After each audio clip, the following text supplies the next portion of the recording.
నిజంగా జనగామ జిల్లాలో ఇప్పటిదాకా నలుగురు నాయకులు మాట్లాడినారు పెద్దలు.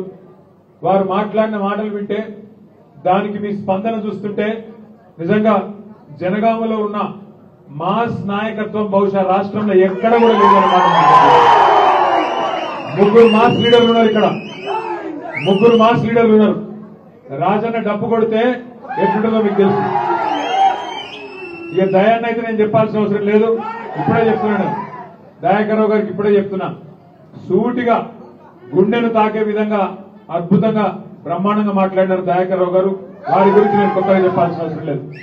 ఇక మరి పల్లా రాజేశ్వరరెడ్డి గారు శాస్త్రీయంగా కాదు ఒక మాట చెప్పాలి. పల్లా రాజేశ్వరరెడ్డి గారు అధికారంలో ఉన్నప్పుడు, గవర్నమెంట్ లో ఉన్నప్పుడు దగ్గర నుండి నేను చూసినా, నేనే ఆయనకు ఒకరోజు ఫోన్ చేసి, అన్నా నేను సార్ రైతు బంధు తీసుకోమంటుండు, రైతు బంధు చైర్మన్ అంటే నాకెందుకన్నా అన్నాడు. కాదన్నా నువ్వైతేనే బాగా చేస్తావని సార్ చెప్పిండు, కంపల్సరీ తీసుకోవాలి. నువ్వు కూడా గ్రామీణ ప్రాంతం నుంచి ఒక రైతు కుటుంబాల నుంచి వచ్చినోడివి, మీ అమ్మగారికి కూడా సోడస్పల్లిలో వ్యవసాయం చేస్తున్నది, కాబట్టి నువ్వే తీసుకోవాలి అంటే ఆ స్థాయిలో చూసినాం అధికారంలో. కానీ నిజంగా పల్లా రాజేశ్వరరెడ్డి అసలు క్యారెక్టరు, ఆయన పోరాట పటిమ ఎప్పుడు బయటపడ్డది అంటే ప్రతిపక్షంలోకి వచ్చినాకనే బయటపడ్డదనే మాటను మీకు విజ్ఞప్తి చేస్తున్నాను. ఆయన కాలేజీ బిల్డింగ్లు కూలగొడతామని నోటీసులు ఇచ్చింది.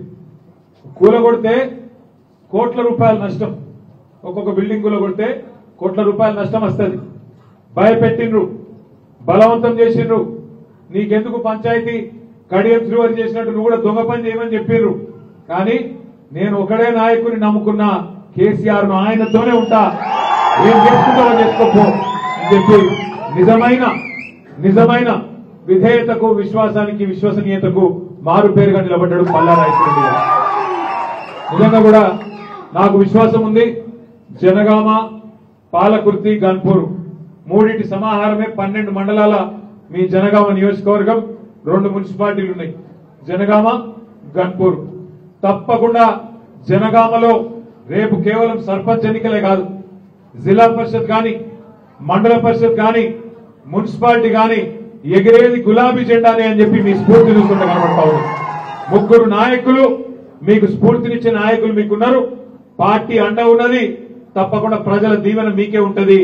రాజేశ్వరరెడ్డి గారు చెప్పినట్టు 2001 నుంచి ఈ రోజు వరకు రాష్ట్రం ఎటుపోయినా, పూర్వ వరంగల్ జిల్లాలోని మిగతా నియోజకవర్గాలు కొద్దిగా అటు ఇటు అయినా, కానీ జనగామ మాత్రం ఆనాటి చేర్యాల, గన్పూర్, ఈ రోజు జనగామ, గన్పూర్ పార్ట్ ఆఫ్ పాలకుర్తి మొదటి నుంచి కూడా కేసీఆర్ గారు వెంబటినే ఉన్నది.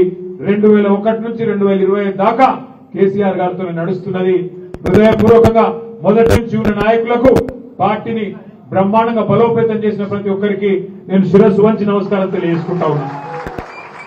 సరే, కొంతమంది మిత్రులు మాట్లాడుతున్నారు, అయ్యో ఇప్పుడే దయాన్న చెప్పినట్టు జూబ్లీహిల్స్ లా గెలుస్తాం అనుకున్నాం, రాజేశ్వరరెడ్డి అన్న అక్కడ ఒక డివిజన్ లో పనిచేసిండు, దయాన్న ఒక డివిజన్ లో పనిచేసిండు, శ్రీనివాసరెడ్డి ఇంకో డివిజన్ లో పనిచేసిండు.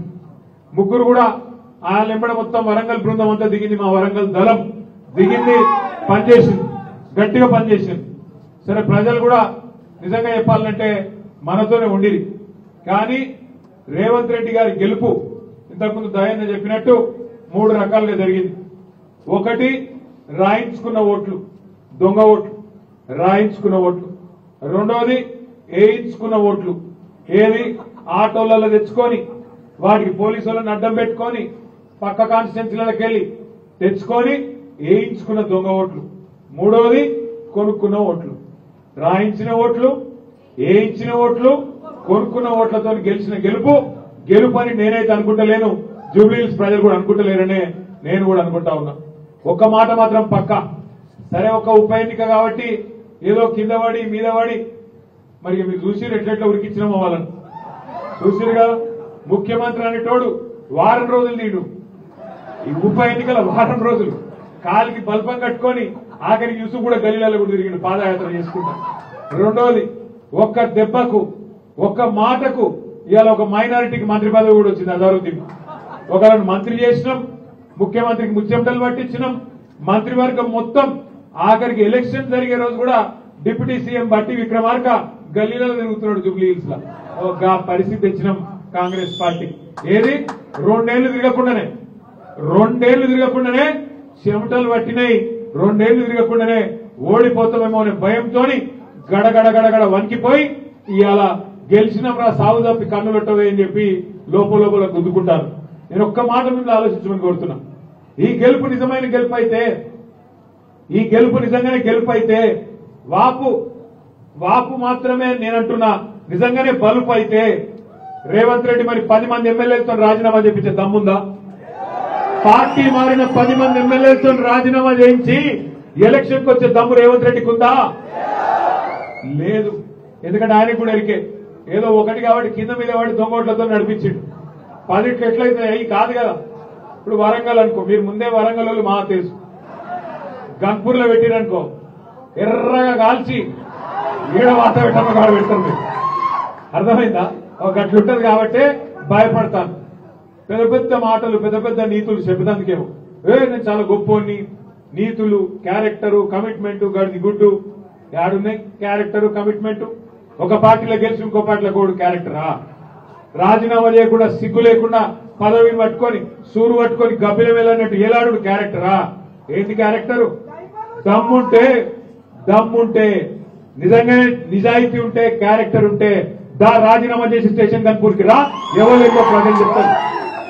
ఇజ్జత్ లేకుండా మానం లేకుండా ఈ వయస్సులో ఆ దిక్కుమాల ఒక ఎమ్మెల్యే పదవి కోసం గబ్బిలం మీద సూరు పట్టుకొని ఎలాడినట్టు కళ్ళు మూసుకొని సిగ్గు లేకుండా మాటలు మాట్లాడుతున్నాడు. క్యారెక్టరు, కమిట్మెంట్, చిత్తశుద్ధి, గండి గుడ్డు ఏందో చెప్తారు ప్రజలు. ఒక్క మాట నేను ఒక విజ్ఞప్తి చేస్తా ఉన్నా మీకు. నిజంగానే రేవంత్ రెడ్డి ప్రభుత్వం ఏదో పీకి పందిరేసిందని అనుకుందాం ఒక నిమిషం. 2 ఏళ్లలో 1 కోటి మంది మహిళలను కోటీశ్వరులు చేస్తా అన్నాడు. 1 కోటి మంది మహిళలను కోటీశ్వరులు చేస్తా అన్నాడు. చీర పెట్టే ముఖం లేదు బతుకమ్మకు గాని 1 కోటి మందిని కోటీశ్వరులు చేస్తా. కూట్ల రాయి తీయనాడు, ఎట్ల రాయి తీస్తున్నాడు. ఒకటువంటి మాటలు. అదొక్కటే కాదు, మీరు ఆలోచన చేయండి. నెలకు 2,500 ఇస్తా, 100 రోజుల లోపలనే ఇస్తా అన్నాడు. ఇచ్చిండా? 2,500 లేదు. ముసలోళ్లకు 4,000 పెన్షన్ లేదు. వికలాంగులకు 6,000 పెన్షన్ లేదు. తులం బంగారం లేదు. ఏది ఇచ్చింది ఇప్పటికి 6 గ్యారెంటీలలో? ఒకటి ఫ్రీ బస్సు. అదేం ఫ్రీ బస్సు? ఆడోళ్ళకు ఫ్రీ అట, ఆడోళ్ళకు ఫ్రీ, మగోళ్ళకు డబుల్ టికెట్. అదేం ఫ్రీ పాడైంది? ఇటువంటి కథలు రేవంత్ రెడ్డి మాత్రమే చేస్తాడు, కాంగ్రెస్ మాత్రమే చేస్తాడు. ఇవాళ కాకపోతే సందర్భం రేవంత్ రెడ్డి కాంగ్రెస్ ప్రభుత్వం కాదు. సందర్భం మన నాయకుడు పెద్దలు కేసీఆర్ గారు ఆనాడు సాగు నోట్లో తలబెట్టి తెలంగాణ తెచ్చిన సందర్భం ఈ దీక్షా దివస్. సరిగ్గా 16 ఏళ్ల కిందట 2009 నవంబర్ మాసంలో కేసీఆర్ గారు ఒక ప్రతిజ్ఞ చేసిండు. కేసీఆర్ సచ్చుడో తెలంగాణ వచ్చుడో, కేసీఆర్ శివయాత్రనో తెలంగాణ చైత్రయాత్రనో ఏదో ఒకటి జరగాలన్నాడు. నాయకుడు అంటే కమిట్మెంట్ అంటే ఎట్లుంటదంటే, ఇప్పుడు మన రేవంత్ రెడ్డి బీసీ రిజర్వేషన్ల కోసం ధర్నా చేస్తున్నా ఢిల్లీకి పోతున్నా అన్నాడు. పోయిండు, ధర్నా చేసినట్టు డ్రామా చేసిండు, మళ్ళా తెల్లారే యువతల పడ్డాడు, మళ్ళా పత్తలేదు. అప్పటి నుంచి బీసీ రిజర్వేషన్ల ముచ్చట్లేదు, దాని గురించి మళ్ళీ చెప్తాను. నాయకుడు అంటే ఎట్లుంటదంటే, కేసీఆర్ గారు ఒక మాట చెప్పిండు, నేను ఆంధ్రప్రదేశ్ నుంచి ఢిల్లీకి పోతున్నా, తిరిగి కాలు మళ్ళా తెలంగాణలోనే పెడతా అని చెప్పి పోయిండు, తెలంగాణ తీసుకొని వచ్చిండు. కమిట్మెంట్ అంటే గట్లుంటది, నాయకత్వ పటిమ అంటే గట్లుంటది. నీకు కూడా దమ్ముంటే రేవంత్ రెడ్డి బీసీ రిజర్వేషన్ల విషయంలో గాని, నువ్వు చెప్పిన ఇతర విషయాల్లో గాని, నీకు నీ పార్టీకి చిత్తశుద్ధి ఉంటే, నీకు నీ పార్టీకి కమిట్మెంట్ ఉంటే, నువ్వు కూడా ప్రతిజ్ఞ చేసి అవసరమైతే పోరాటం చేయి, మేము కూడా తప్పకుండా నీకు సహకరిస్తాం. కానీ దొంగ మాటలు చెప్పకు, పచ్చి అబద్దాలు చెప్పి గొంతు గొయ్యకు తడిగుడ్డతో. ఆలోచించండి మీరు, 42% రిజర్వేషన్ ఇస్తామని చెప్పారు. ఏది సర్పంచ్ ఎంపీటీసీ పదవులు మాత్రమే కాదు, జెడ్పీటీసీ కౌన్సిల్ పదవులు మాత్రమే కాదు, 42% విద్యలో చదువుకునే పిల్లలకు, 42% కొలువులలో, ప్రభుత్వ కొలువులలో, ఉద్యోగాల్లో ఇస్తామన్నారు. 42% ప్రభుత్వ కాంట్రాక్ట్లల్లో, మీరు ఊర్లలో చేసే వర్కులల్లో, సీసీ రోడ్లల్లో, మోరీలల్లో, కట్టే కమ్యూనిటీ హాల్లల్లో అన్నిట్లో 42% బీసీలకు ఇస్తా అన్నాడు. బీసీ సబ్ ప్లాన్ పెడతా అన్నాడు. అట్లాగే బీసీ సోదరుల కోసం 5 ఏళ్లలో 1,00,000 కోట్ల బడ్జెట్ పెడతా అన్నాడు. సంవత్సరానికి 20,000 కోట్లు మీకే ఇస్తా అన్నాడు. ఎంబీసీలకు మంత్రిత్వ శాఖ పెడతా అన్నాడు. మోస్ట్ బ్యాక్వర్డ్ క్లాసెస్ కు అల్లకు ప్రత్యేక మంత్రిత్వ శాఖ పెడతా అని చెప్పి నమ్మబలికిండు. ఇంకా చాలా చెప్పిండు. ముదిరాజులను బీసీ డీలకెళ్ళి ఏళ్ళ మారుస్తా, యాదవులకు డైరెక్ట్ గా ఖాతాలలో పైసలేస్తా, పద్మశాలీలకు మీ జిల్లాలో కూడా జనగామ జిల్లాలో కూడా మెగా పవర్లు క్లస్టర్ పెడతా అని కులానికి ఒక మాట ఇచ్చిండు. ప్రతి కులానికి బీసీలలో మాట ఇచ్చిండు. ఒక్కటన నిలబెట్టుకున్నాడు. అయ్యేల వరకు 42% రిజర్వేషన్, 42% రిజర్వేషన్. ఒక మాట నేను అడుగుతున్నా, ఇక్కడ వచ్చిన మా బీసీ సోదరులు ఆలోచించాలని కోరుతున్నా. పల్లాన్న చెప్పిండు, దొడ్డి కుమరాయ పుట్టిన నేల, సర్వాయి పాపన్న జన్మించిన నేల, సాకలి ఐలమ్మ పుట్టిన గడ్డ ఈ జనగామ. మరి ఇక్కడున్న మా బీసీ అన్నదమ్ములు, బీసీ అక్క చెల్లెలు ఆలోచన చేయాలి. 42% రిజర్వేషన్ ఇస్తా అని చెప్పిండు. సరే, ఇయ్యాలనేమో కోర్టు ఆపింది అని డ్రామాలు చేస్తున్నాడు. సరే, రాజకీయ రిజర్వేషన్ ఒక నిమిషానికి కోర్టు ఆపింది అనుకుందాం. మరి మిగతా నీ చేతుల్లోనే ఉన్నాయి కదా. 1,00,000 కోట్ల బడ్జెట్ నీ చేతుల్లోనే ఉండే.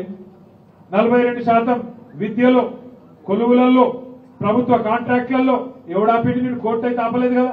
ఒక చిన్న కాగితం ఇస్తే అయిపోతుంది కదా. అట్లే ఇంకొక మాట నేను అడుగుతున్నా, మీరు ఆలోచన చేయండి. బీసీ సబ్ ప్లాన్ ఎందుకు పెట్టావు? 2 బడ్జెట్లు అయిపోయినాయి, ఇంకెప్పుడు పెడతావు? సబ్ ప్లాన్ పెడతా అని మాట ఇచ్చింది నువ్వు. ఇంకా చాలా చెప్పినావు, ఏ ఒక్కటి కూడా ఇప్పటి వరకు నిలబెట్టుకోలేదు. నిలబెట్టుకోకపోగా 42% రిజర్వేషన్ అని డ్రామా చేసి, కుల గణన అని చెప్పి 160 కోట్లు ఖర్చు పెట్టి బీసీల జనాభా తగ్గించి చూపెట్టిండు రేవంత్ రెడ్డి. ఆనాడు సమగ్ర కుటుంబ సర్వేలో కేసీఆర్ గారి ప్రభుత్వంలో 2014-15లో 51% బీసీ అని లెక్క వస్తే దాన్ని తగ్గించి 46% చూపెట్టిన దుర్మార్గుడు రేవంత్ రెడ్డి. 46% అని చూపెట్టుడు కాదు, 42% రిజర్వేషన్ అని దానికి 10 రకాల కథలు చెప్పిండు. ఒక రోజేమో రాజ్యాంగ సవరణతోనే రిజర్వేషన్ వస్తుందని చెప్పిండు. ఒక్కొక్క రోజేమో నేను బిల్లు తెస్తున్నా, బిల్లుతోని అయిపోయింది, సపోర్ట్ కొట్టుని, పాలాభిషేకాలు చేయండి అని ఒక రోజు చెప్పిండు. ఇంకొక రోజు బిల్లు కాదు ఆర్డినెన్స్ తెస్తున్నా అన్నాడు. ఇంకొక రోజు జీవో ఇస్తే చాలన్నాడు. ఇంకొక రోజు పార్టీ పరంగా ఇస్తా అని చెప్పిండు. ఇన్ని కథలు చెప్పిండు. కానీ ఏం చేసిండు? ఆఖరికి నిన్న సర్పంచ్ ఎలక్షన్ నోటిఫికేషన్ వచ్చింది. కేసీఆర్ గారు ఉన్నప్పుడు 24% ఉండే బీసీల రిజర్వేషన్ సర్పంచ్ ఎలక్షన్ లా. మరి ఇవాళ ఎంత అయింది? ఎక్కడ 42, ఎక్కడ 17%. అంటే వెనకటికి ఎవడో చెప్పిండు, కొండంత రాగం తీసి గాడిని పడవాడినాడు. గట్లున్నది రేవంత్ రెడ్డి కథ. ఇక 2 ఏళ్లకెళ్ళి 160 కోట్లు ఖర్చు పెట్టి ఇగో చేస్తే కులగణన, అగ చేస్తే ఇక అయిపోయి 42%, ఇగో జీవో, అగో ఆర్డినెన్స్, ఇగో బిల్లు, అగో రాజ్యాంగ సవరణ, ఇగో ధర్నా, అగో పాలాభిషేకం. అయిందా మరి? అందుకే అంటున్నా, కాంగ్రెస్ అంటేనే మోసం, కాంగ్రెస్ అంటేనే దగ, కాంగ్రెస్ అంటేనే వంచన, కాంగ్రెస్ అంటేనే కుతంత్రం. అందుకే ఆ కాంగ్రెస్ పార్టీ యొక్క అభ్యర్థులకు ఖచ్చితంగా సావు దెబ్బ కొట్టాల్సింది, కర్రు కాల్చి వాత పెట్టాల్సింది మా బీసీ బిడ్డలు, మా బీసీ అన్నదమ్ములనే మాట నేను మళ్ళొకసారి గట్టిగా చెప్తా ఉన్నా. ఆలోచించండి. ఏ వర్గాన్ని మోసం చేయకుండా ఈ కాంగ్రెస్ వాడు? ప్రతి వర్గాన్ని మోసం చేసింది. ఎస్సీ ఎస్టీ డిక్లరేషన్ అన్నారు. కేసీఆర్ 10 లక్షలు ఇస్తే దళిత బంధు నేను 12 లక్షలు ఇస్తా అభయహస్తం అన్నాడు. ఇచ్చిండా? ఒక్కలకు 12 పైసలు ఇచ్చిండా? ఎక్కడన్నా ఒక్కలకు కార్పొరేషన్ లోన్లన్నీ ఇచ్చిండా? ఏదీ లేదు ఇప్పటిదాకా. ఎస్సీలకు మోసం, ఎస్టీలకు మోసం, బీసీలకు మోసం, మైనారిటీలకు మోసం. మైనారిటీలకు చెప్పిండు 4,000 కోట్ల బడ్జెట్ అన్నాడు. ఇచ్చిండా? ఒక్కలకన్నా వచ్చిందా? సబ్ ప్లాన్ లేదు, బడ్జెట్ లేదు. రైతు డిక్లరేషన్, ఇక రైతులకైతే ఇప్పుడే దయన్న చెప్పిండు, పల్లాన్న చెప్పిండు. రుణమాఫీ అన్నాడు, అది చాలన కూడా చేయలేదు. రైతు బంధు 17,000 చెప్తా అన్నాడు, 12,000కి ఆగిండు, 15,000కు లేవు పైసలు అన్నాడు, 2 సార్లు ఎగ్గొట్టిండు. బోనస్ అన్నాడు, అది బోగస్ అయిపోయింది. ఉచిత విద్యుత్ ఉత్త విద్యుత్ అయింది. కనీస మద్దతు ధర దిక్కులేదు. పత్తి కొనేటోడు లేనేలేడు, 8,000 రూపాయలు వస్తలేదు, 6,000. ఆ పత్తిలో కూడా తేమ శాతం అని చెప్పి కటింగ్ పెట్టి పత్తి రైతులు నాగం చేస్తాడు. ఇంకో దిక్కు ఇవాళ ఎంత దుర్మార్గం అంటే, బోనస్ అన్నాడు, ప్రతి పంటకి ఇస్తా అన్నాడు, కానీ ఆఖరికి మళ్ళీ సన్నాయి నొక్కులు నొక్కి సన్నవాట్లకే బోనస్ అన్నాడు. కొన్ని వాటికన్నా సగంగా ఇచ్చిండా? వాటికి కూడా పోయిన కాలం కూడా ఇంకా బోనస్ పైసలే పడలే. అంటే ఈ వర్గం ఆ వర్గం అని కాదు, మహిళలు నిరుద్యోగులు, యువత, విద్యార్థులు, ముసలోళ్ళు ఏ వర్గాన్ని కూడా మోసం చేయకుండా కాంగ్రెస్ ఇచ్చిపెట్టలేదు. విద్యార్థులకు విద్యా భరోసా కార్డు 5 లక్షల కార్డు ఇస్తాడు. ఆడపిల్లలకు స్కూటీలు ఇస్తాడు. పిహెచ్డీ చదువుకుంటే 5 లక్షలు, పోస్ట్ గ్రాడ్యుయేషన్ చేస్తే 1,00,000, డిగ్రీ చేస్తే 50,000, ఇంటర్మీడియట్ చదివితే 10,000 వచ్చినాయి. ఎవరికన్నా ఏది లేదు. సంవత్సరంలో 2 లక్షల ఉద్యోగాలు ఇస్తాడు. మొదటి సంవత్సరంలో వచ్చినాయా? ఏదీ లేదు. అందుకే 2 ఏళ్లు నిండినందుకు వస్తున్నది రేవంత్ రెడ్డి ప్రభుత్వం. అందుకే మనమే తులం బంగారం ఇవన్నీ ఇక చాలా ఉన్నాయి చెప్తే 420 హామీలు, 1 కాదు 2 కాదు. నేను మిమ్మల్ని ప్రార్థించేదల్లా ఒకటే, మనకి ఇవాళ ఎక్కడో చూసి అక్కర్లేదు, అటు ఇటు ఇటు అటు దిక్కులు చూసి అక్కర్లేదు. మన నాయకుడు కేసీఆర్ గారి పోరాట స్ఫూర్తి, మన నాయకుడు కేసీఆర్ గారు ఆనాడు తెలంగాణ కోసం పార్టీ పెట్టినాడు 2001 సంవత్సరంలో.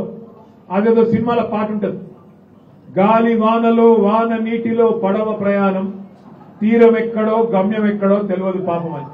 నిజంగానే 2001లో కేసీఆర్ గారు పార్టీ పెట్టినాడు. ఏంది పరిస్థితి? సరే, ఇయ్యాలంటే జనగామలో మనకు ఒక పార్టీ ఆఫీస్ ఉంది. జనగామ జిల్లా అయింది. గింత పెద్ద బలగం, గింత పెద్ద సైన్యం ఉన్నది. ప్రతి ఊర్లో ఇయ్యాల కొట్లాడేందుకు లీడర్లు ఉన్నారు. 3 మాస్ లీడర్లు వేదిక మీదనే కూర్చొని ఉన్నారు. ఏ కాన్స్టిట్యున్సీకి ఆ కాన్స్టిట్యున్సీ జోర్దార్ లీడర్ ఉన్నాడు. కానీ ఆ రోజు ఏంటి పరిస్థితి? 2001లో ఆ రోజు పార్టీ పెట్టి ఈ గులాబీ జెండాను పరిచయం చేసి తెలంగాణ వస్తుందో రాదో అనే పరిస్థితి నుంచి ఎట్లా రాదు తెలంగాణ అని చెప్పి గల్లావట్టి కేంద్ర ప్రభుత్వం మెడలు వంచి తన ఆమరణ దీక్షతో ఢిల్లీ మెడలు వంచి తెచ్చిన మొనగాడు మగాడు మన నాయకుడు కేసీఆర్. కేసీఆర్ మనకున్నాడు. కేసీఆర్ పోరాట స్ఫూర్తి మన కళ్ళ ముంగట్నే ఉన్నది. మరి ఢిల్లీ మెడలు వంచి రాష్ట్రమే తెచ్చిన వాళ్ళం గల్లీలో ఉండే 3 ఫుట్ బుడ్రకాన్ గాన్ని కొట్టలేమా?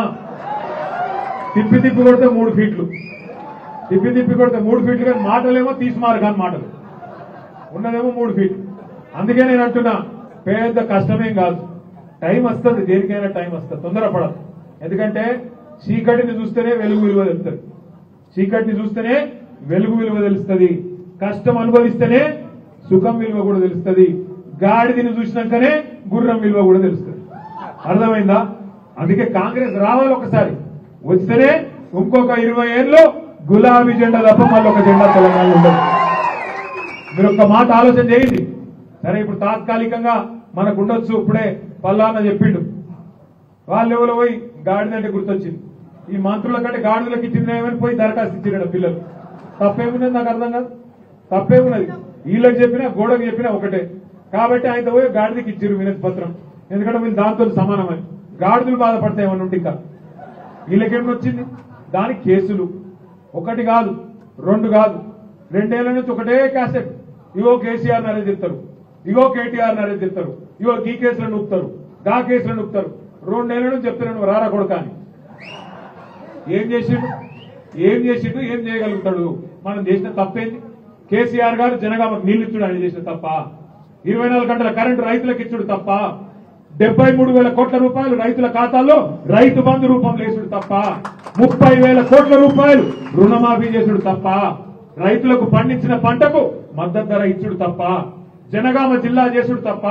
వెనుకబడ్డ జనగామలో ఇవాళ సస్యశ్యామలమైన పొలాలు చూసే అవకాశం మీకు ఇచ్చుడు తప్ప? జనగామలో మెడికల్ కాలేజ్ పెట్టుడు కేసీఆర్ తప్ప? జనగామలో నర్సింగ్ కాలేజ్ పెట్టుడు కేసీఆర్ తప్ప? జనగామను జిల్లా కేంద్రం చేసి మీరు వరంగల్ పోయే అవసరం లేకుండా కలెక్టర్ను, ఎస్పీని, జిల్లా అధికారులను మీ కళ్ళ ముంగట ఆలీషాన్ జనగామ కలెక్టరేట్ లో కూర్చోబెట్టుడు తప్ప ఏది? ఎందుకు తప్పు చేసిండు కేసీఆర్? ఎక్కడ తప్పు చేసిండు? బ్రహ్మాండంగా పరిపాలించిండు. అక్కడక్కడ మన ఎమ్మెల్యేలు కొంతేమన్నా చిన్న చిన్న వాళ్ళ మీద కోపం ఉంటే అది కొద్దిగా కొట్టింది మనం తప్ప కేసీఆర్ గారి మీద ప్రజలు ఎక్కడ కోపం లేనే లేదు. ఉండొచ్చు, ఆడనో ఈడనో చిన్న చిన్న తప్పులు జరగచ్చు, నేను కాదంటలేదు. కానీ ఇలా ప్రజలకు అర్థమైంది, ప్రజలకు మొత్తం అర్థమైంది, ఏం పోగొట్టుకున్నాం అర్థమైంది. నేను చూస్తున్నా ఆ పాలకృతిలో ఉండే చాలా మంది మాట్లాడుతున్నారు, ఆ వీడియోలు తిరుగుతున్నాయి. ఇక దయాకరణ ఊకోడుగా తిరుగుతూనే ఉంటాడు అలవాడి. ఆడ మన యూరియా బస్తాలకు ప్రజలు బాధపడుతుంటే తిరుగుతున్నాడు. నేను చూసిన ఎవరో ఒక రైతు వచ్చి చెప్తున్నాడు దయాన్నకు, అన్నా యూరియా బస్తాలు దొరుకుతలేవే అని. అన్న ఏమడికి నిరికినా ఎవరో గుద్దినా అంటాడు. నేను చూసిన ముసిముసి నవ్వుకుంటే ఎవరికి గుద్దినావు అంటే నీ దండం పెడితేనే వాళ్ళకే గుద్దినా కానీ ఇప్పుడైతే నీకే గుద్దుతా మీరు ఆ పనేదో నువ్వు చేయంటాడు. నేను ఒక మాట అడుగుతున్నా, పాలకృత్వాలు కూడా ఆలోచించాలి. కత్తేమో వాళ్ళకి ఇచ్చింది, యుద్ధమేమో ఈయన చేయమంటుంది. ఎక్కడికెళ్ళవుతుంది? దున్నపోతుకు గడ్డేసి ఆవుకు పాలు పెడితే పాలు ఎక్కడికెళ్ళొస్తాయి? గడ్డి జరుగుతుంది ఇవాళ. అందుకే ఓటేసినప్పుడు ఆలోచించాలి. ఓటేసినప్పుడు సర్పంచ్ అయినా, ఎంపీటీస్ అయినా, జెడ్పీటీస్ అయినా, కౌన్సిలర్ అయినా, ఎమ్మెల్యే అయినా, ఎంపీ అయినా మనోనికి వేసుకుంటే కొట్లాడేందుకు అవకాశం ఉంటుంది, నిలదీసేందుకు అవకాశం ఉంటుంది, గల్లా బట్టి అడిగేందుకు అవకాశం ఉంటుంది. ఓటేమో ఆయనకు గుద్ది కాంగ్రెస్ ఆయనకు, అడుగుడేమో మనల్ని అడిగితే అడికేలవుతుంది. అందుకే ఆలోచన చేయాలి. జనగామ మీద నాకైతే ఇవాళ పూర్తి కాన్ఫిడెన్స్ వచ్చింది. పల్లారాజేశ్వర రెడ్డి గారు, మీరు ఖచ్చితంగా జనగామ కొడతారు, జిల్లా పరిషత్ కొడతారు, మీరు మండలాలు కొడతారు, మున్సిపాలిటీలు కొడతారు, సర్పంచ్ ఎలక్షన్లు గెలుస్తారు, గన్పూర్ ఎలక్షన్ కూడా బరాబర్ గెలుస్తారు. నాకు అనుమానం లేదు. కానీ కష్టపడాలి. మనం ఏదో ఉత్తరాన్ని మాటలతో కాదు. ఎందుకంటే కాంగ్రెస్ వాళ్ళు ఇక వాళ్ళు టక్కు టమార విద్యలన్నీ ప్రదర్శిస్తారు.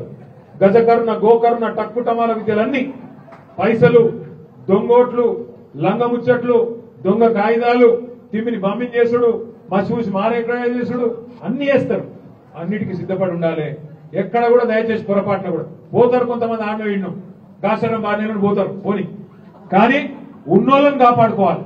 నేను మా నాయకత్వాన్ని కోరుతా ఉన్న జిల్లాలో దయచేసి అవసరమైతే మీకోసం హైదరాబాద్ నుంచి ప్రత్యేకంగా లాయర్లను నేను పంపిస్తా. ఎవ్వరు భయపడే అవసరం లేదు, ఎవ్వరు భయపడే అవసరం లేదు, ఏ కేసుకు భయపడే అవసరం లేదు. మనం చేసిన తప్పే లేదు, ఎందుకు భయపడాలి? ఎవరికి భయపడాలి? ధైర్యంగా కొట్లాడదాం. ఆలోచన వద్దు. 29 నాడు మాత్రం పెద్దలు కేసీఆర్ గారి స్ఫూర్తి, కేసీఆర్ చేసిన పోరాటం. ఎందుకంటే చాలా మంది పిల్లలకి, ఈ తరం పిల్లలకు తెలియదు. ఇప్పుడు నా కొడుకున్నాడు, నా కొడుకు వయసు 20, నా బిడ్డ వయసు 17. మరి 16-17 ఏళ్ల పిల్లలకు కేసీఆర్ గారు చేసిన పోరాటం ఎరకలేదు. ఎందుకంటే రాష్ట్రం వచ్చే 12 ఏళ్ళు అయిపోయాయి. అంటే అప్పుడు వాళ్ళు 5 ఏళ్ల పిల్లలు, 10 ఏళ్ల పిల్లలు, వాళ్ళకి ఏమనుకుంటుంది? వాళ్ళకు ఆ రోజు బుద్ధి తెలియదు. కాబట్టి ఆ పిల్లలకు తెలియాలి.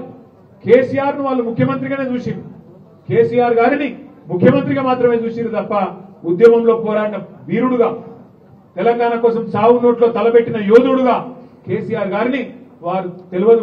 ఆ పాత్ర తెలియదు. అది తెలుసుకోవడానికే, మన పిల్లలకు చెప్పడానికే, కొత్త తరం పిల్లలకు పరిచయం చేయడానికే ఎంతమంది విద్యార్థుల ఆత్మ బలిదానాలు.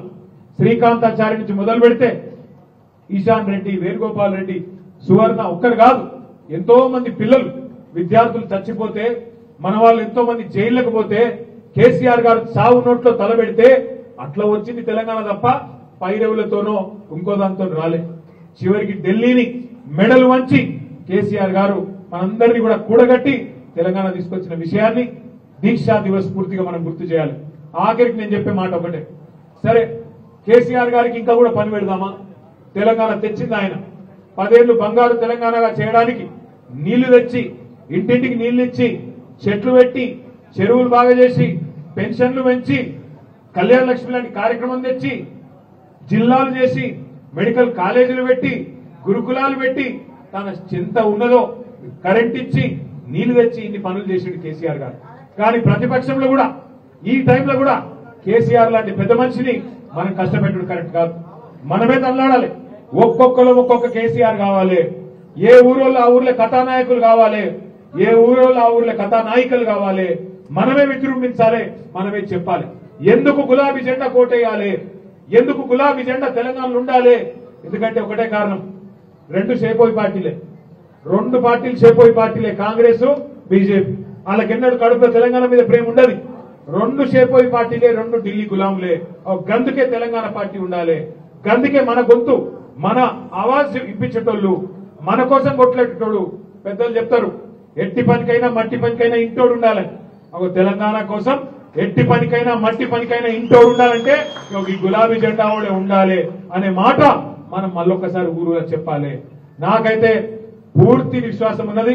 మీరు దీక్షా దివస్ మాత్రమే కాదు, ఎన్నికల్లో కూడా జనగామలో అద్భుతంగా చేస్తారు. ఇప్పుడే రాజేశ్వర రెడ్డి గారు చూపెట్టిండు, ఎంత బాగా తయారు చేసిండ్రు. మంచిగా బ్రహ్మాండంగా 22 క్లస్టర్లు చేసి, ఏ క్లస్టర్ ఆ క్లస్టర్ల మీటింగ్లు పెట్టి ఉత్తమమైన సర్పంచ్ అభ్యర్థి ఎవరో కూడా ఏకగ్రీవంగా ఎన్నుకునే ప్రయత్నం చేస్తున్నామని చెప్పారు. చాలా సంతోషం. అదే స్ఫూర్తితో ముందుకు పోవాలని కోరుతూ మీ అందరికీ నమస్కారం. జై తెలంగాణ. కేసీఆర్ గారి నాయకత్వం.